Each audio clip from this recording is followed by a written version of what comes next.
Hey guys, today I wanted to share with you this easy $1 lipstick organizing hack.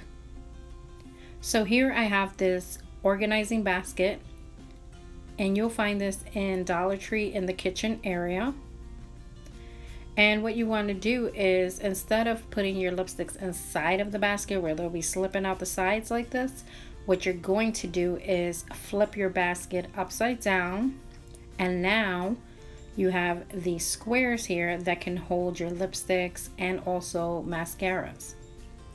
So here I'm just showing you how it will hold your lipsticks, lip gloss, mascara. This will be perfect for a vanity or even a shelf, or in your bathroom somewhere where you have a counter space and you just want to organize your lipsticks. So this will hold about 40 lipsticks and mascaras, and it's a perfect $1 hack. So that's it, guys. This was the easy $1 hack I wanted to share with you guys. I hope you enjoyed. If you did, give me that thumbs up, leave me a comment, share the video, and if you're new, please hit that subscribe button, and I'll catch you guys really soon in the next video.